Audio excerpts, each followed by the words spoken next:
Thank you, Spirit, for joining us in this space. Thank you, team of spiritual helpers from Beyond the Veil, for joining us in this space.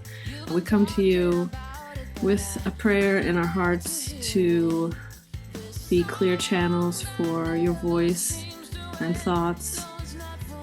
We want to let you speak through us. So thank you for being here, and Amen.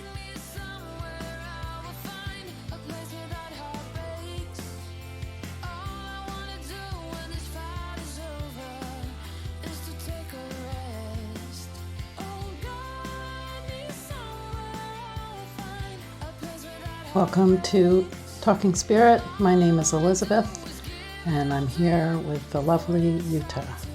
Hello. So as we've said many times, we come to these recordings with empty minds and hearts to the best of our ability. Our desire is to get out of the way and let the Spirit move through us. And yet, sometimes we do have messages that seem to be coming through ahead of time. This morning was very empty for Yuta.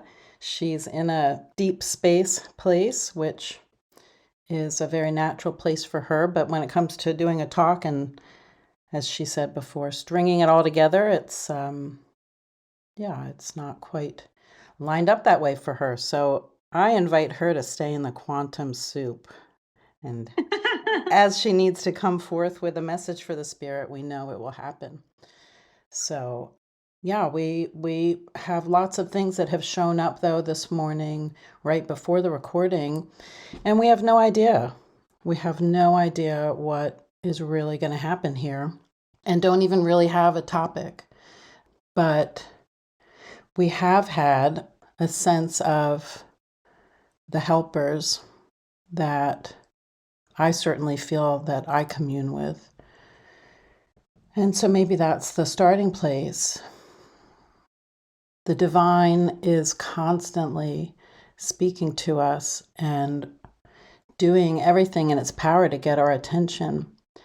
And we've become so enamored with the world, many of us, that it takes spiritual big jobs to get through to us often. For myself, I've been speaking to the divine my whole life. I heard messages, clairaudient, kind of an experience as a kid, and received very specific messages. And I won't get into the whole story of my journey with that, but I've really been in a love story with the Spirit my whole life. And I've had a lot of really difficult things happen in my journey, and I've been sustained through them all. A lot of really difficult things. And that's not me being special or being on the cross or anything like that. That's just like, I seem to have needed that for my healing. I seem to have needed to be in service by working through a lot of really difficult stuff. But we really are boots on the ground for the Spirit here. And when we choose to listen and we choose to seemingly allow ourselves, because it's actually just grace, but when we seem to answer that call, we then actually become available and capable of being moved by the Spirit in a way that's actually helpful to the whole. So I know in my journey, I've had a lot of spiritual help.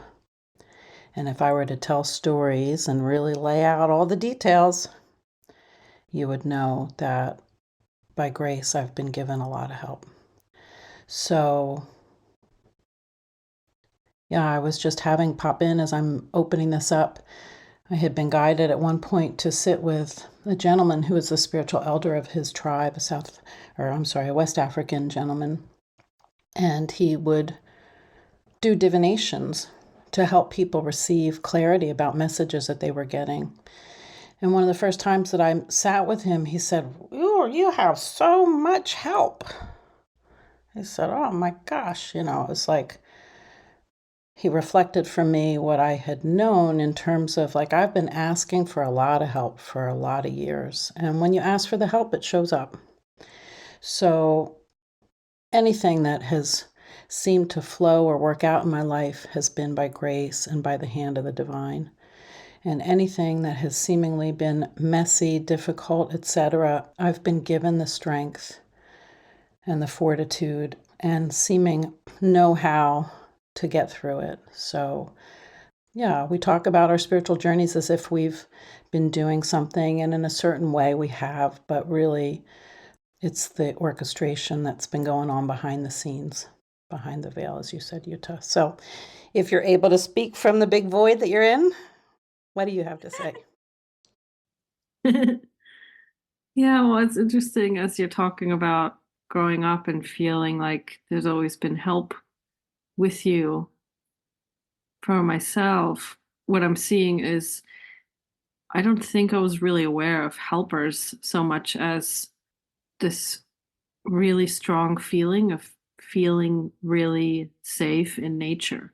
That's sort of, I think throughout childhood, that was like my big helper was nature and, all the little animals and running around in the garden and looking under rocks for lizards and fishing around in the pond for newts and frogs.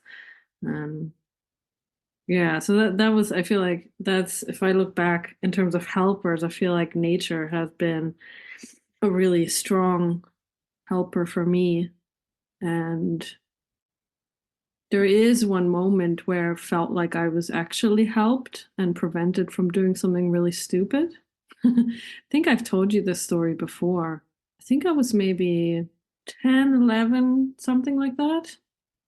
Maybe a little bit younger even. And I had this friend that she lived in the same apartment complex that I was living in. And I guess we were best friends at the time. And we were also friends with some other girls that lived there as well. And they were a bit older than us. So they were a little more wild, I would say, a bit experimental, so to say.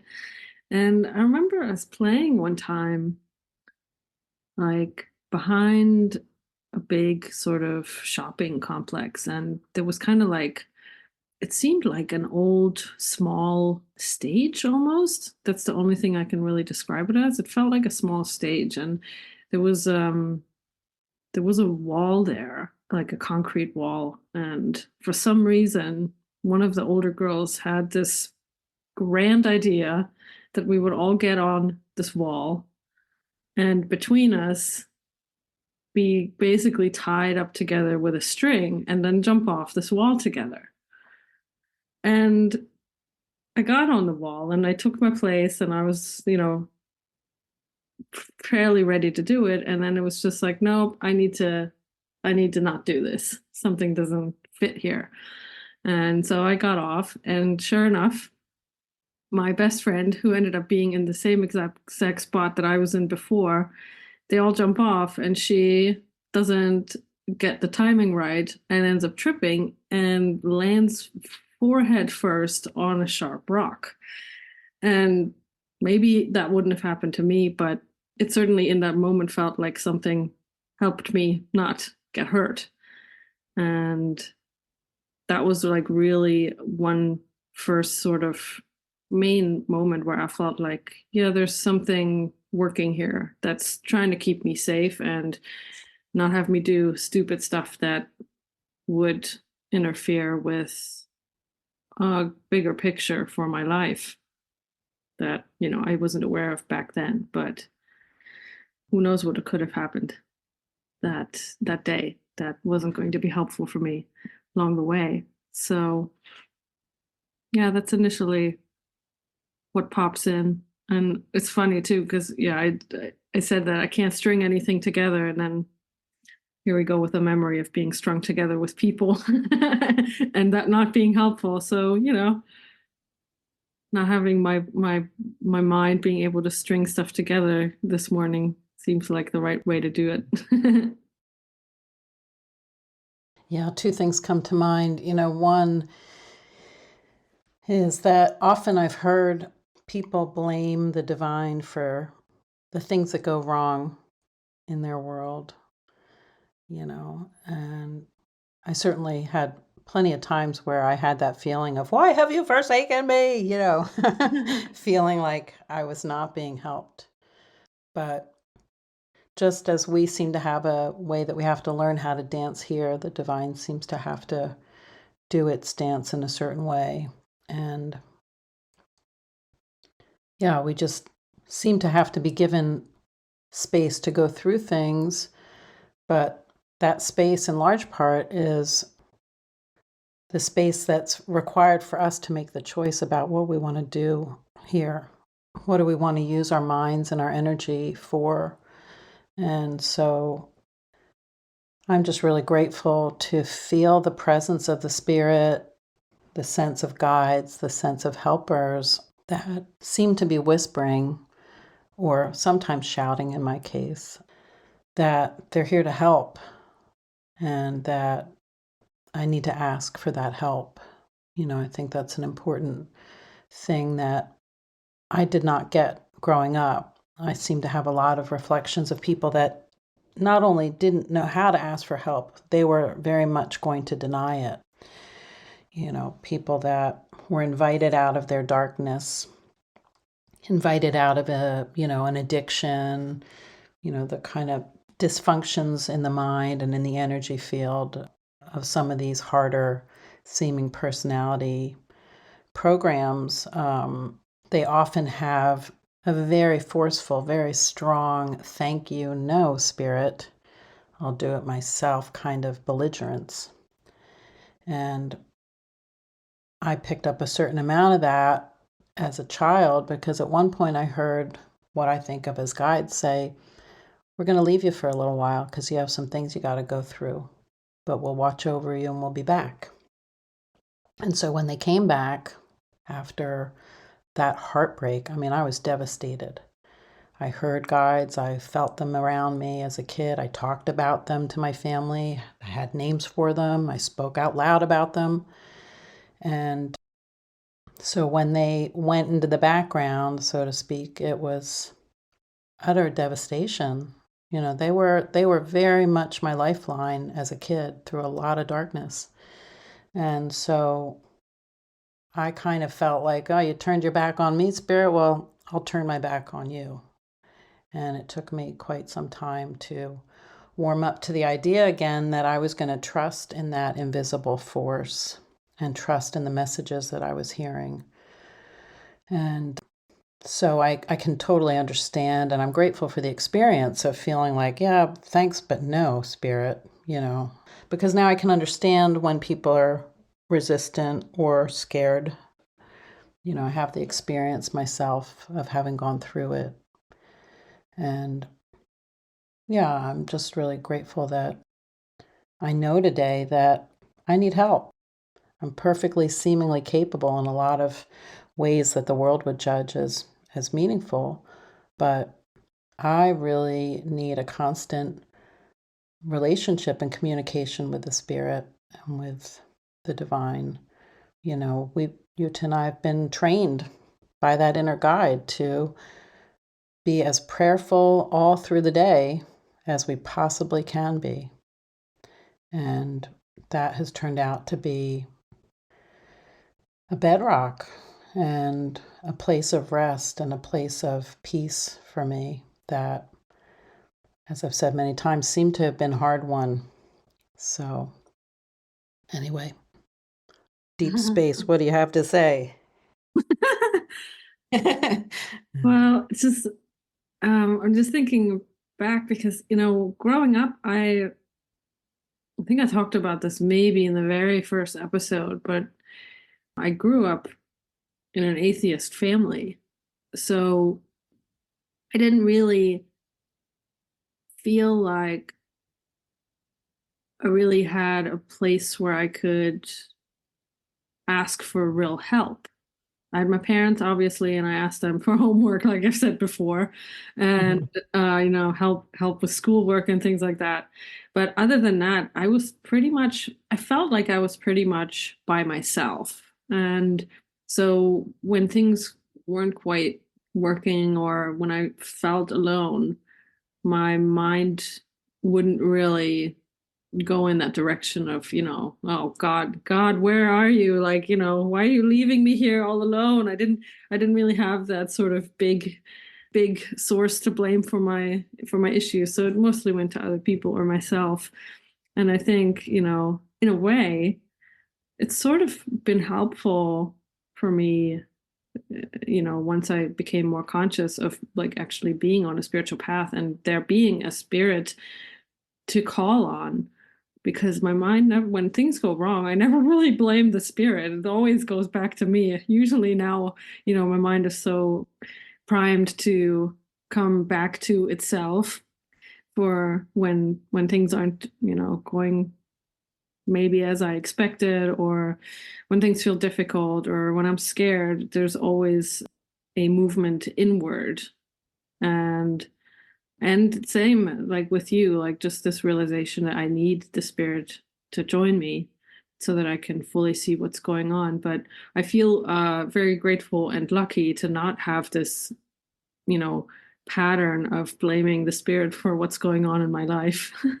It's been really mostly a relationship of going to spirit with gratitude and, with prayer for, yeah, just to be helped and connected and see what it is that I need. And also in relation to other people, if anyone comes to me for help, that I'm shown what it is that is helpful to say to them or give to them, or sometimes even not say.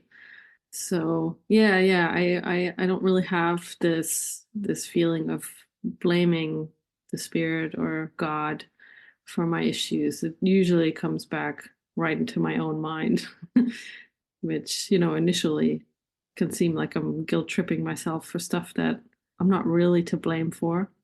But it also means that I'm not really ever looking in the wrong place for the source of my problems, because they are coming from my mind. All my problems are sourced in my own mind.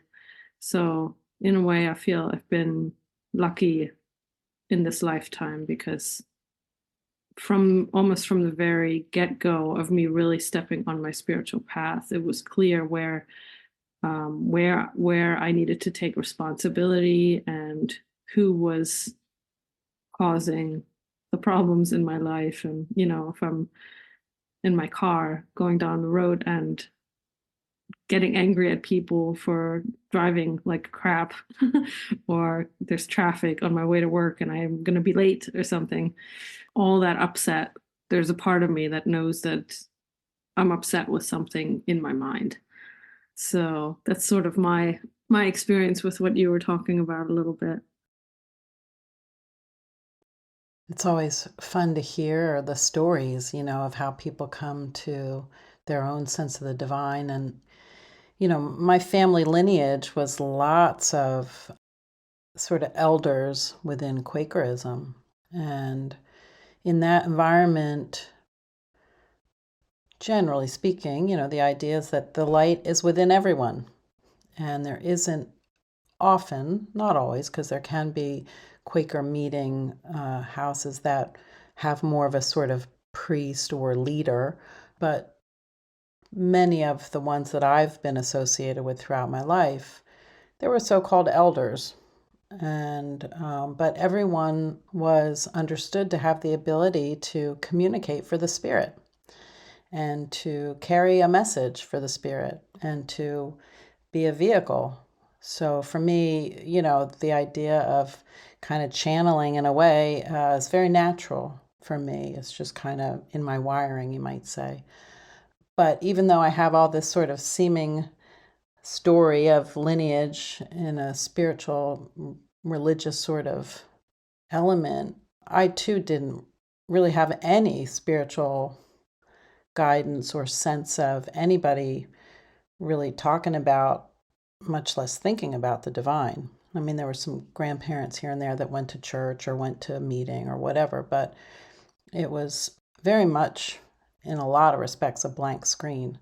And I too have been grateful for that throughout my life. But I did have lots of friends that were Jewish or Catholic or Christian or whatever, and they seemed to have some degree of a platform spiritually that they sourced from their religion.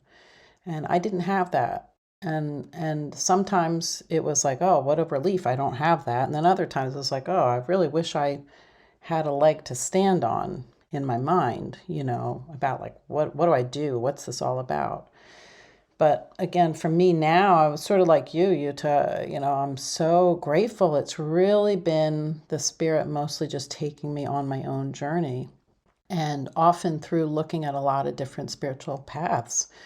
Buddhism, when that came, into my life in this journey, it was like, there is suffering. That was an overriding message. And it was like, you betcha, I can relate and get down with Buddhism, and there was no talk about a God, There were lots of different deities and lots of different, beings that were called upon in that arena, to help one on their spiritual path towards enlightenment. And I kind of liked that. It was kind of expansive for me at the time. And then, I was just guided again into all these different places to explore and to learn and to let go and to sometimes be activated, with something in my mind that I needed to look at or needed to call forth within myself, So, yeah, I guess what it comes to mind now is just the richness, the richness of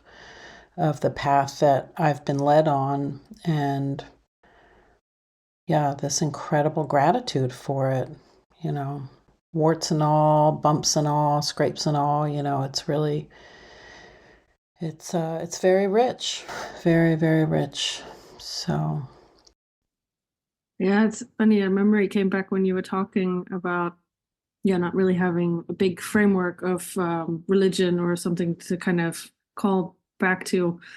There's one thing that my mom told me about my grandma is that, when my grandma was little, I guess her and her family came over from like a place in Poland that used to be Germany. I'm not a history buff or a geography person, so don't come at me. Somewhere in Poland where people were speaking German though. So they at some point, I guess they were made to leave Poland and come to Germany, and I guess they did it on foot. And at that time, my grandma's family, I guess, was some kind of Christian religion following family. And my mom told me that during that exodus, my grandma just had this thought that if there is a God, then why would he let this kind of suffering happen that she was experiencing as they were leaving Poland? And that's kind of like one of the things that that was like one of the first things sort of that came into my mind around God. And it didn't quite make sense to me. And then when I was a little bit older, I think I was in fourth grade in school, I had some friends that were kind of, I would say, Christian. I'm not sure they were practicing, but in Germany, you get this option between having in school between learning about religions, or specifically Christianity, and learning about philosophy. And I was always in the philosophy track because of, atheist parents. And, we would learn about religions and stuff like that too. But some of the kids that were on the sort of Christianity track, they also were going outside of school to learn more about the Bible. And it was kind of like a Bible study, I guess, is what you would call it. And at one point I said to my mom, if I could go one time and just see what it's like. And I don't really know why I wanted to check it out, but something in me wanted to check it out. And I went, and everything was fine. We did some coloring and it was sweet because also it was in a church, and I always loved being in churches ever since I was small. there's a time where I think I was really young and my parents went to Cologne for the first time and took me to the cathedral, and I just wouldn't want to leave. That's how much I like churches, even as a little kid. But I was there at this Bible study, and I just remember them saying something about Christ having died for our sins.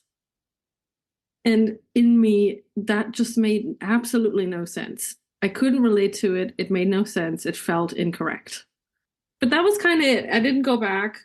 I just have this memory of that sort of experience. And, the other thing too, with you talking about Buddhism, my mom always said, she doesn't really feel attracted to any religions, but if she had to pick one, she said she would choose Buddhism because it doesn't have one God.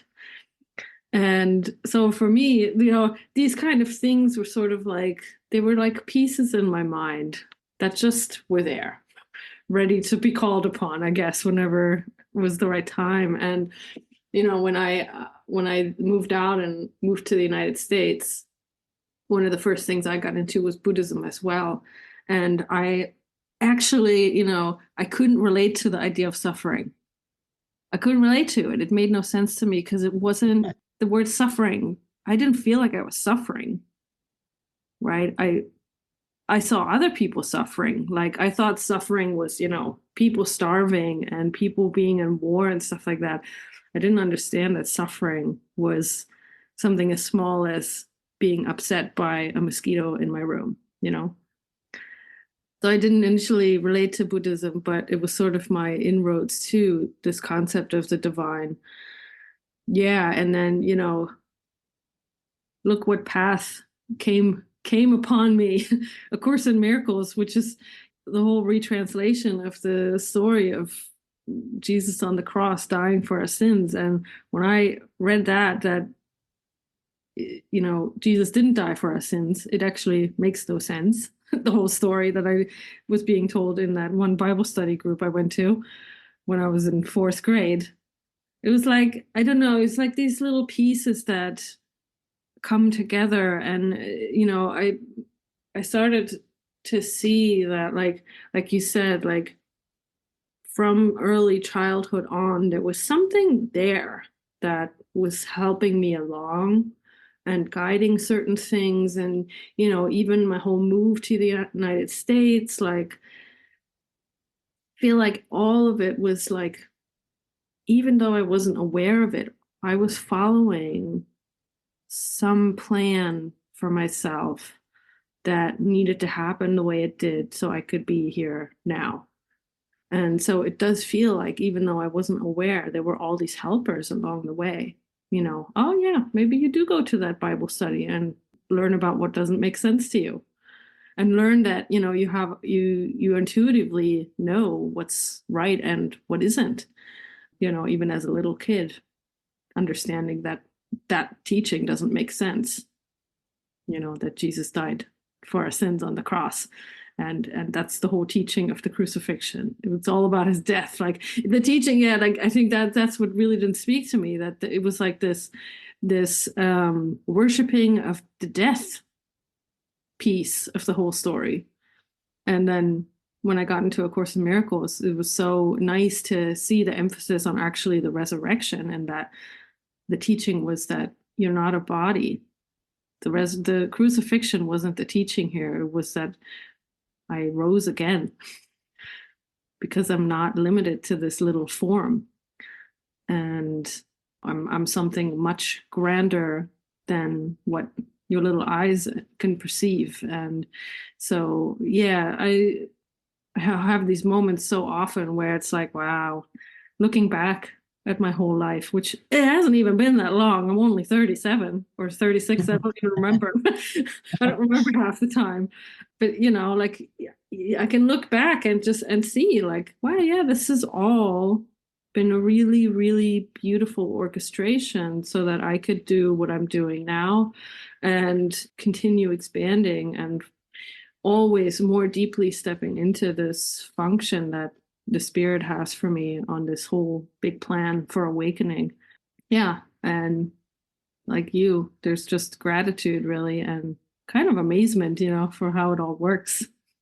But also it's a beautiful gift that because I'm experiencing it myself, like this is something that I can always give away to as I'm in conversation with people. When somebody is going through confusion or doubt around what they're doing with their lives, there's always usually some message that will come through me around how it's all been for me, and how even those moments of doubt, I've come out of them, and they're now becoming teaching stories, teaching parables in my own mind and also for other people. So, these are like these portals that we get squeezed through sometimes so that we can expand more and yeah, find more strength and always learn more about who we really are, and what our function is here, what our role is. So Yeah, I've heard you say this, Yuta, you're so worth stepping on and being on your path. And so much of seeming religious life and even many just sort of spiritual path concepts haven't really made sense to me either. And there are way showers that have come to help bust us out of these old ideas and limited ways of being. And I'm here for that. And, a symbol of a Jesus, I did not have that symbol as a child handed to me in any way. I knew of a Jesus because it's such a symbol in the world, but the stories like you didn't make sense. I respect anybody's perspective on what works for them relative to that symbol. But for me, the idea of eating a wafer and drinking a wine to be the blood and body of the Christ as a symbol, that just did not make any sense to me. And yet I wanted to find a way where I wasn't in separation with my fellows for their perspective. And I wanted the same for myself. And you said something about family ideas that got sort of instilled. My family came to the US from Wales to establish communities so that they could have spiritual and religious freedom. And I, in my journey, actually felt very judged by my own family for wanting my own spiritual and religious freedom, So it's such a fascinating journey, and I'm not saying any of them were actually judging me. What do I know about what they were thinking? But it seemed that way to me. But we are, as I see it, we are here to be broken out of the prison of our minds. And Jesus, as you said, was an amazing symbol and continues to be a beacon of light to tell us that that's where we're going. And the doors are open for it. And Yuta being in deep space this morning before we got on here, is a symbol of that. Like the end of thinking, the end of stringing together stories, that's like, yeah, go there, my friend, go there and be divested of this world so that you can just swim in the grace and the light with the Spirit. But nonetheless, I'm glad you came out of it enough to share your wisdom with us. So this has been, as always, just full of light for me, full of grace. Even if I'm talking in circles or sound like an idiot, I don't know, but I sense the Spirit show up when we get here.